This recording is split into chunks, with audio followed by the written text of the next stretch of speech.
My sister stood up at her engagement dinner, raised her glass, and called me the family failure in front of everyone. So I raised mine and told her I was done paying for her wedding. I'm Emily Wilson, 28 years old, and apparently, despite running my own successful business, I'm the disappointment of the family. Let me paint you a picture of how I grew up. My older sister Sarah, golden child, could do no wrong. My parents worshipped the ground she walked on. Every achievement celebrated, every flaw excused. Me? I was too quiet, too sensitive, the one who'd never make it in the real world. When I chose business over something respectable, like teaching or nursing, my mother literally rolled her eyes. Fast forward 10 years. Turns out I did more than just make it. I built my own company, make a solid income. And here's the kicker. I've been bankrolling half my family for years. Rent when my parents fell behind. Car repairs for Sarah. Groceries. And the big one? Sarah's wedding. They begged me. Family comes first, Emily. It would mean so much to Sarah. Like an idiot, I said yes. Last weekend was Sarah's engagement dinner. 20 people. Family, close friends, her fiancé's parents. I showed up with a gift, dressed well, ready to handle the usual passive-aggressive nonsense. The night started fine. Wine flowing, laughter, decent food. I actually started to relax. Then Sarah stood up with her champagne glass. I thought she was going to toast her fiancé, thank everyone for coming. Instead, she looked right at me with the smuggest grin I've ever seen and said, "Cheers to the Wilsons. Except for Emily, the failure of the family, who only has money." The table went silent, then laughter. My parents laughed. Not nervous chuckles, full belly laughs. My mum clinked her glass with Sarah's. My dad shook his head with a smile, like she'd just told the funniest joke he'd ever heard. Heat rushed to my face. I sat there frozen, while her fiancé's parents watched. Strangers, who now saw me as the family punchline. I wanted to disappear. My first instinct? Put down my glass, leave quietly. But then I caught Sarah's smirk. She was waiting for me to crumble, wanted the satisfaction. Something snapped. I slowly raised my glass, locked eyes with her, and said in the calmest voice I could manage, "To the failure who will stop paying for your wedding." Pin drop silence. Sarah's smirk vanished. My parents' laughter died in their throats.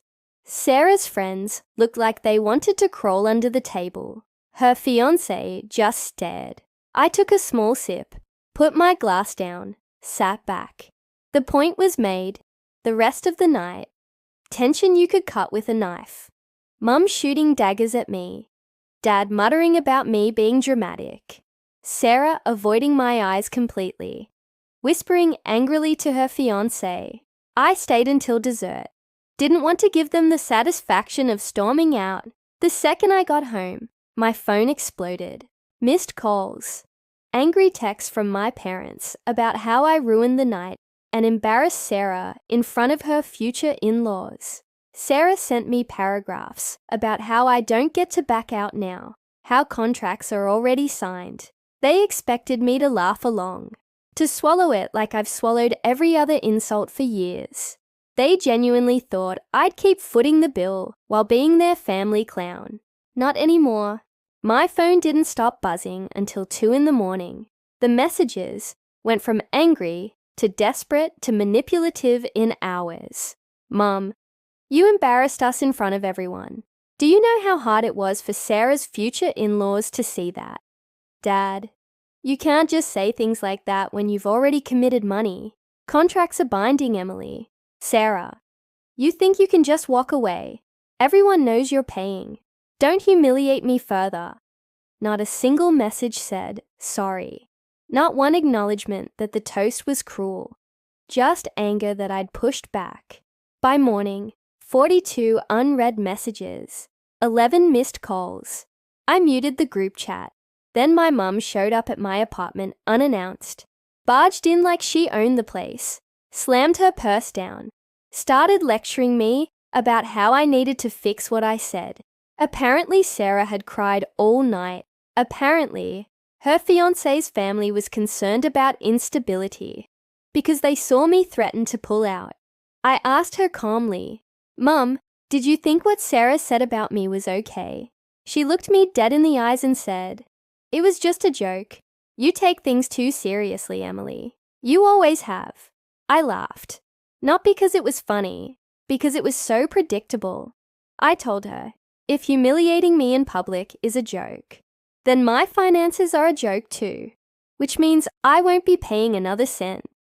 Her jaw dropped. She tried guilt trips, reminded me of family duty. When that didn't work, she threatened that if I pulled out, Sarah's wedding would fall apart and everyone would blame me. I shrugged. Not my problem anymore. That evening, Sarah called. Didn't ask. Demanded. Said I owed her this because I didn't have real responsibilities like she did.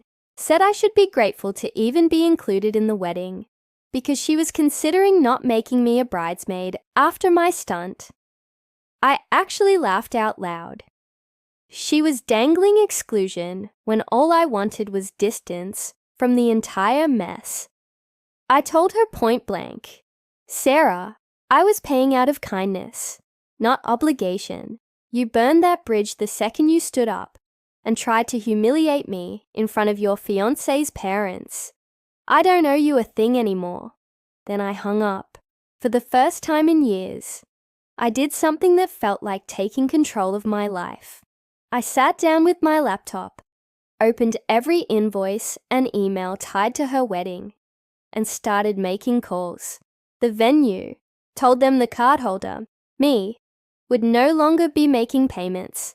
Balance on the couple now. Catering company, cancelled. Photographer, cancelled. DJ, cancelled. Some deposits were non-refundable. Fine, let them keep it. But the big charges scheduled for the next 2 months, I blocked them all. I pulled my card off every contract, every auto payment, every vendor list. By the time I finished, Sarah's dream wedding was nothing more than a date on a calendar and a few deposits she couldn't cover. It wasn't rage. It wasn't petty. It was clarity. I realized that for years, I'd been paying for the privilege of being disrespected. I was done. That night, my dad texted, "Did you really cancel everything?" I didn't reply, because yes, I did, and I don't regret it. 2 days later, Sarah called sobbing so loudly, I could barely understand her. Between the crying and screaming, I gathered that the venue had called her directly. Without my payments, the balance was due in 30 days, or the reservation would be released. She'd shown up at my parents' house in hysterics.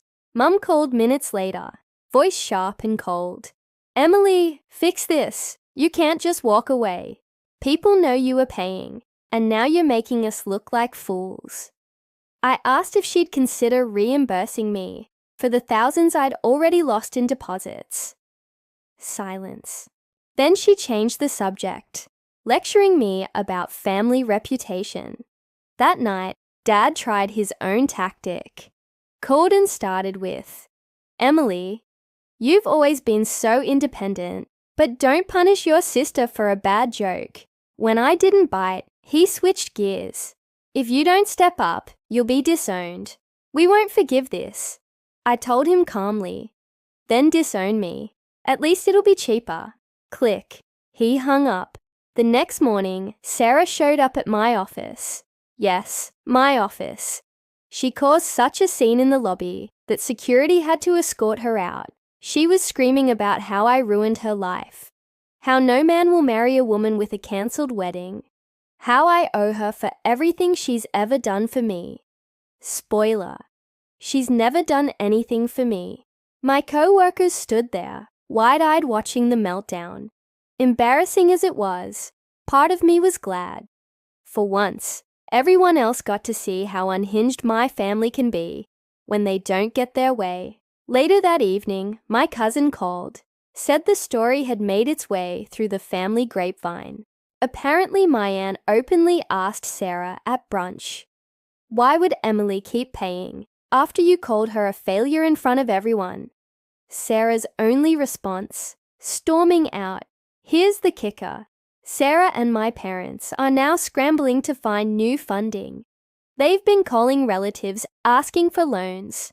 But most of the family heard what happened at the engagement dinner. No one's lining up to save them.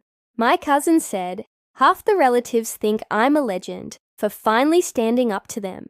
Meanwhile, I've been enjoying the silence. No more contracts. No more obligations. No more being the family ATM. Just watching the chaos from a distance. But I knew they weren't done. When my family gets desperate, they get ugly. A week after canceling everything, I got a certified letter in the mail. My parents had actually gotten a lawyer to draft some nonsense letter demanding I honor my commitment to pay for Sarah's wedding. It wasn't a lawsuit, more like a scare tactic full of phrases like verbal contract and promissory obligation. I took it straight to my own lawyer. He barely skimmed it before laughing. Told me in plain terms, "Emily, this isn't worth the paper it's printed on. They have nothing." I already knew that, but hearing it from someone with a law degree, satisfying. I didn't reply. Instead, I scanned it, sent a copy to my cousin, and by dinner time, the entire extended family chat had seen it. My parents were humiliated. The next day, Sarah tried a different approach, begging. She called from a blocked number, crying so hard she could barely get words out, said she'd been humiliated in front of her future in-laws, that they were rethinking the wedding because if her own family doesn't respect her, how can they? Said all she needed was just one last payment and she'd never ask again. I asked her one simple question. Did you ever apologize for what you said at the engagement dinner? Silence. Then she hung up. Later that evening, my parents showed up at my apartment building. I didn't buzz them in, so they waited outside until I came home. My mum actually tried to block the door with her foot, insisting I owe them a conversation. I told her I didn't owe her anything. My dad started shouting about how I was tearing the family apart, that Sarah might lose her fiancé because of me. I told them flat out, if her relationship hinges on my bank account, maybe she shouldn't be getting married. Then I walked inside and left them standing there. The next morning, I woke up to find I'd been removed from the family group chat. Honestly, best sleep I'd had in years. Since then, my phone has been strangely quiet. No more calls, no more letters. I think reality finally hit them. I'm not budging. And here's the best part. My aunt told me Sarah's fiancé's family pulled their contribution too. Apparently, they were not impressed with the drama and decided they didn't want to throw money into a circus. The wedding, as it was planned, is dead in the water. Do I feel bad? Not even a little. For once, I stood up for myself. For once, I refused to play the family clown while they drained me dry. So here I am. No longer the failure of the family. No longer their ATM, just free. And if they never speak to me again, honestly, that might be the real gift in all of this.